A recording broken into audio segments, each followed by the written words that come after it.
Shalom, selamat malam Bapak-Bapak yang dikasih Tuhan. Kembali kita masuk dalam ibadah Pelkat PKB yang masih dilaksanakan di rumah masing-masing. Mari Bapak-Bapak yang dikasih Tuhan, sebelum kita membaca serta merenungkan firman Tuhan pada hari ini, mari kita siapkan hati dan pikiran kita masuk dalam doa. Mari kita berdoa.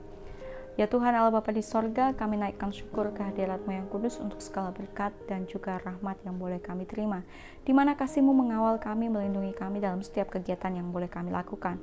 Dan pada hari ini Bapa, kami akan membaca serta merenungkan firman-Mu. Pimpin kami, urapilah kami dalam kasih kuasa Roh Kudus-Mu, agar kami dimampukan untuk dapat mewujud nyatakan apa yang menjadi kehendak-Mu dalam ruang kehidupan kami. Dalam nama Tuhan Yesus Kristus, amin. Baik, Bapak-Bapak yang dikasih Tuhan, pembacaan kita pada malam hari ini terambil dari Filipi pasalnya yang keempat, ayat yang kedua sampai dengan ayat yang ketiga. Kalau kita lihat, cuma 2 ayat aja ya, tapi Bapak-Bapak yang dikasih Tuhan, 2 ayat ini amat sangat berbobot dan juga memiliki makna yang begitu luar biasa bagi kita. Baik, kita baca bersama-sama di Filipi pasal 4 ayat yang kedua sampai dengan ayat yang ketiga, di mana firman Tuhan menyatakan, Euodia, kunasehati, dan Sintike kunasehati, supaya sehati sepikir dalam Tuhan. Bahkan kuminta kepadamu juga Sugos, temanku yang setia, tolonglah mereka, karena mereka telah berjuang dengan aku dalam pekabaran Injil bersama-sama dengan Clemens dan kawan-kawanku sekerja yang lain, yang nama-namanya tercantum dalam kitab kehidupan. Baik, hidup dalam damai. Damai bukan berarti hidupnya baik-baik aja. Damai bukan berarti di dalam kehidupan gak ada yang namanya peperangan ataupun percekcokan. Damai di sini mau dikatakan bahwa sekalipun kita ditempatkan dalam kondisi terburuk sekalipun ya, kita mampu untuk berpikir dan juga menyelesaikan perkara tersebut dengan baik, dengan ketulusan, dengan sikap yang tenang, dengan pola pikir yang tidak memihak kemanapun, tetapi pola pikir yang berada di tengah, dalam artian di tengah ini yang benar gitu. Dan dia mampu untuk menyikapi segala sesuatunya dengan bijaksana. Baik, di saat kita bisa melihat Paulus ya di kota Filipi, dia boleh melakukan setiap pemberitaan firman Tuhan itu tidak sendirian, tetapi dia memiliki rekan-rekan sekerja yang begitu luar biasa. Dan dalam membina satu bentuk rangkaian pelayanan bersama rekan-rekan sekerjanya, ia menginginkan bahwa di sini terjadi komunikasi yang baik.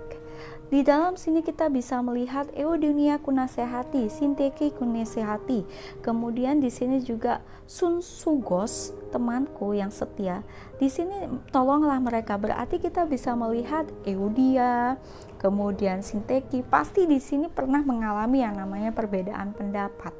Tetapi di dalamnya bahwa perbedaan pendapat ini jangan sampai mempengaruhi pelayanannya, jangan sampai mempengaruhi di mana ruang kerja mereka.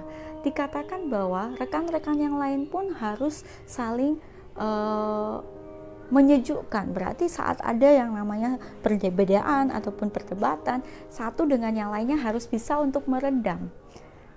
Jangan ada api kemudian kita siram dengan minyak tanah, itu tambah membuat panas gitu. Tetapi bagaimana caranya kalau ada yang namanya perbedaan ataupun ada api, kita bisa untuk meredam amarah ataupun api tersebut gitu.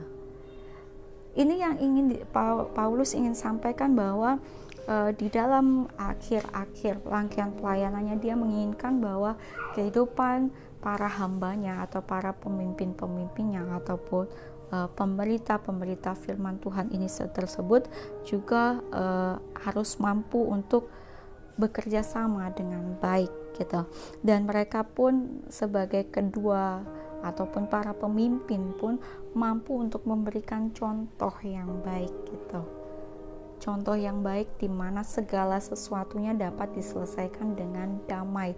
Damai berarti bukan di depan saja tersenyum dan kemudian menyapa hai dan berbicara, tetapi selesai itu keluar dari situ semua dia pun kembali membicarakan orang tersebut. Tidak seperti itu, tetapi bagaimana caranya dia menyampaikan damai dengan berbicara tulus, menyapa dengan tulus, dan melihat segala sesuatu perdebatan yang boleh mereka lakukan itu semua sebagai bentuk pembelajaran dan memperkuat hubungan yang ada. Belajar dari ini semua kita bisa melihat bahwa hidup dalam damai, maka di dalamnya perlu kasih kuasa Tuhan yang memimpin dan juga mengawalnya. Karena damai sejahtera yang dari Tuhan membawa sukacita dan juga kerukunan dalam kehidupan, di mana kita membangun persekutuan yang ada, baik di keluarga ataupun dalam ruang persekutuan Pelkat PKB.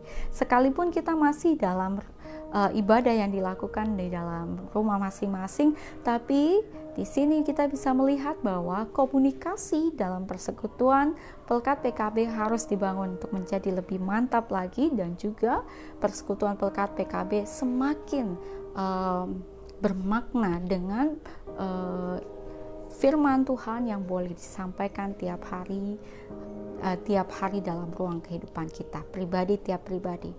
Maka mari Bapak-Bapak yang dikasih Tuhan, kita memberitakan kebenaran firman Tuhan dalam ruang kehidupan kita dimanapun kita berada. Damai sejahtera Allah senantiasa menyertai Bapak-Bapak yang dikasih Tuhan. Amin. Ambil saat teduh sejenak.